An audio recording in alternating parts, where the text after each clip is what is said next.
சிவகாமியின் சபதம் பாகம் 3 27ஆம் அத்தியாயம். வெற்றி வீரர். சோழ நாட்டைச் சேர்ந்த திருவெண்காடு என்னும் கிராமம் திமிலோகப்பட்டு கொண்டிருந்தது. பல்லவ சாம்ராஜ்யத்தின் குமார சக்கரவர்த்தி நரசிம்மவர்மர் அன்று அந்த கிராமத்துக்கு விஜயம் செய்யப் போகிறார். தம் ஆருயிர் தோழரான வீர தளபதி பரஞ்சோதியையும் அழைத்து வரப்போகிறார் என்னும் செய்தி வந்ததிலிருந்து அந்த ஊரார் யாரும் பூமியிலேயே நிற்கவில்லை. 2 நாளைக்கு முன்பு பாண்டிய சைன்யத்துக்கும் பல்லவ சைன்யத்துக்கும் கொள்ளிடக்கரையில் நடந்த பெரும் போரை பற்றி அந்த கிராமவாசிகள் கேள்விப்பட்டிருந்தார்கள். பாண்டியன் ஜெயந்தவர்மன் தோல்வியடைந்து புறமுதுகிட்டு ஓடியதை பற்றியும் அறிந்திருந்தார்கள். அந்த யுத்தத்தின் காரணமாக கொள்ளிட நதியின் தண்ணீர் பிரவாகம் இரத்த வெள்ளமாக மாறி ஓடியதை நேரில் பார்த்தவர்கள் வந்து அவர்களுக்கு தெரிவித்திருந்தார்கள். பாண்டிய சைன்யம் பல்லவ சைன்யத்தை விட பெரியது என்பதும், மாமல்லர் பரஞ்சோதி இவர்களின் வீர சாகச செயல்களினாலேயே பாண்டிய சைன்யம் தோல்வியடைந்து சிதறி ஓடியது என்பதும் எல்லாரும் அறிந்த விஷயங்களாயின. அப்பேற்பட்ட வீராதி வீரர்கள் வருகிறார்கள் என்றால் அந்த கிராமவாசிகள் தலை தெரியாத ஆனந்தத்தில் மூழ்கியிருந்ததில் வியப்பு ஒன்றும் இல்லையல்லவா? ஏற்கனவே அந்த கிராமவாசிகளுக்கு இன்னொரு வகை அதிர்ஷ்டம் கைகூடியிருந்தது. 10 தினங்களுக்கு முன்பு திருநாவுக்கரசர் பெருமான் அவ்வூருக்கு விஜயம் செய்து சைவ திருமணத்தில் எழுந்தருளி இருந்தார். ஆலய பிரகாரங்களில் அப்பெரியார் தம் திருக்கைகளினால் புல் செதுக்கும் திருப்பணியை நடத்தியதுடன் மாலை நேரங்களில் ஆலய மண்டபத்தில் தம் தேனிசை பாசுரங்களை சீடர்களை கொண்டு பாடுவித்து வந்தார். அவ்விதம் சிவானந்தத்திலும் தமிழ் இன்பத்திலும் ஆழ்ந்திருந்தவர்களுக்கு சக்கரவர்த்தி திருக்குமாரரும் அவருடைய வீர தளபதியும் வரப்போகும் செய்தி மேலும் குதூகலத்தை உண்டாக்கிற்று. திருநாவுக்கரசரை தரிசிப்பதற்காகவே மாமல்லரும் பரஞ்சோதியும் வருவதாக ஒரு வதந்தியும் பரவியிருந்தது. ஆனால் நமச்சிவாய வைத்தியர் வீட்டைச் சேர்ந்தவர்களுக்கு மட்டும் உண்மையில் அவர்கள் வருகிற காரணம் இன்னதென்று தெரிந்திருந்தது. பரஞ்சோதியின் அருமை தாயார் அந்த வீட்டிலேதான் இருந்தாள். பரஞ்சோதிக்கு வாழ்க்கைப்படுவதற்காக காத்திருந்த பெண்ணும் அந்த வீட்டிலேதான் இருந்தாள். அப்படி இருக்கும்போது தளபதி பரஞ்சோதியும் அவருடைய தோழரும் திருவெண்காட்டுக்கு வருவதற்கு வேறு காரணம் எதற்காக தேட வேண்டும்?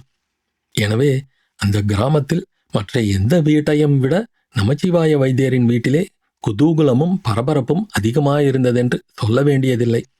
சாதாரணமாய் சாந்த நிலையில் இருப்பவரான நமச்சிவாய வைத்தியர் அன்று வீட்டுக்குள்ளிருந்து வெளியிலிருந்து உள்ளேயும் 100 தடவை போய் வந்து கொண்டிருந்தார். அவருடைய மனையாள் தன் மகள் உமையாளை ஆடை ஆபரணங்களினால் அலங்கரிப்பதில் அன்று காட்டிய சிரத்தை அதற்கு முன் எப்போதும் காட்டியதில்லை. உமையாளின் தம்பியும் தங்கைகளும் அவளை பரிகாசம் செய்வதில் மிகவும் தீவிரமாயிருந்தார்கள். உமையாளின் உள்ளமோ பெரும் புயல் அடிக்கும்போது கொந்தளித்து அலை வீசும் கடலை ஒத்திருந்தது. பரஞ்சோதியின் அன்னை கண்ணீரும் கம்பலையுமாய் தன் ஏகபுத்திரனை எதிர்பார்த்த வண்ணம் இருந்தாள். இங்கு இப்படி இருக்க திருவெண்காட்டுக்கு ஒரு யோசனை தூரத்தில் வந்து கொண்டிருந்த மாமல்லர் பரஞ்சோதி இவர்களுக்குள்ளே மாமல்லரிடமே உற்சாகம் அதிகம் காணப்பட்டது. பரஞ்சோதியின் முகத்தில் சோர்வு அதிகமாயிருந்ததுடன் அவருடைய குதிரை அடிக்கடி பின்னால் தங்கியது. அவரை மாமல்லர் அவ்வப்போது பரிகாசம் செய்து விரைவுபடுத்தினார். இது என்ன தளபதி, உம்முடைய குதிரை ஏன் இப்படி பின்வாங்குகிறது? உம்முடைய அவசரம் அதற்கு தெரியவில்லையா என்ன? குதிரைகளை வேணுமானால் மாற்றிக்கொள்ளலாமா என்றார். உம்முடைய முகம் ஏன் இவ்வளவு பிரகாசமாயிருக்கிறது?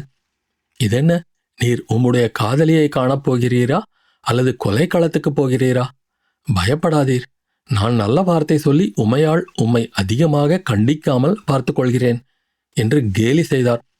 பொறுத்து பொறுத்து பார்த்து கடைசியில் பரஞ்சோதியால் பொறுக்க முடியாமல் போகவே அவர் கூறியதாவது: ஐயா, என்னுடைய மனநிலையை அறிந்து கொள்ளாமல் புண்ணில் கோல் இடுவது போல் பேசுகிறீர்கள். உண்மையாகவே எனக்கு இங்கு வருவதற்கு விருப்பம் இல்லை. நீங்கள் வற்புறுத்திய போது இணங்கிவிட்டேன். ஏன் இணங்கினோம் என்று இப்போது வருத்தமாயிருக்கிறது. உங்களுக்கு புண்ணியமாக போகட்டும். இப்போதாவது நான் திரும்பி போவதற்கு அனுமதி கொடுங்கள். தாங்கள் எனக்காகச் சென்று என் தாயாரை பார்த்து நான் சௌக்கியமாயிருக்கிறேன், ஆனால் அவருக்கு நான் கொடுத்த வாக்கை நிறைவேற்ற முடியவில்லை, ஆகையால் அவரை பார்க்க வெட்கப்பட்டு கொண்டு வராமல் நின்றுவிட்டேன் என்று சொல்லிவிடுங்கள். இவ்விதம் உணர்ச்சி ததும்பிய குரலில் பரஞ்சோதி கூறியதை கேட்டு மாமல்லர் சிறிது திடுக்கிட்டார். தளபதி, உம்முடைய தாயாருக்கு நீர் என்ன வாக்குறுதி கொடுத்தீர்? அதை ஏன் நிறைவேற்ற முடியவில்லை என்று கவலை கொண்ட குரலில் வினவினார். பிரபு, எதற்காக நான் பிறந்த ஊரையும் வீட்டையும் விட்டு கிளம்பினேன் என்று தங்களுக்கு சொன்னேனே, அது ஞாபகமில்லையா? என்னுடைய மாமன் நமச்சிவாய வைத்தியர் தம்முடைய மகளை கல்வி கேள்விகளில் சிறந்த உமையாளை நிரட்சர குட்சியான எனக்கு கட்டி கொடுக்க பிரியப்படவில்லை. அதற்காக கல்வியிற்கரையில்லாத காஞ்சிமா நகருக்கு போய் வாகீச பெருமானின் திருமடத்தில் சேர்ந்து படித்து சகலகலா வல்லவனாக திரும்பி வரும் எண்ணத்துடன் புறப்பட்டேன். ஆனால் நடந்தது என்ன? போனது போலவே நிரட்சர குட்சியாக திரும்பி வந்திருக்கிறேன்.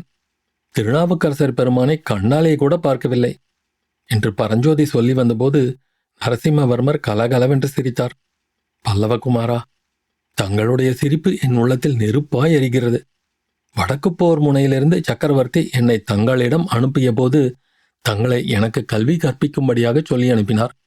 ஆனால் தாங்கள் எனக்கு கல்வி கற்பிக்கவும் இல்லை, நானாக ஏட்டை கையில் எடுப்பதற்கும் விடவில்லை. எப்போதாவது சிறிது நேரம் கிடைத்தால் அந்த நேரத்தில் ஆயனரின் குமாரியை பற்றி பேசி பொழுது போக்கிவிட்டீர்கள்.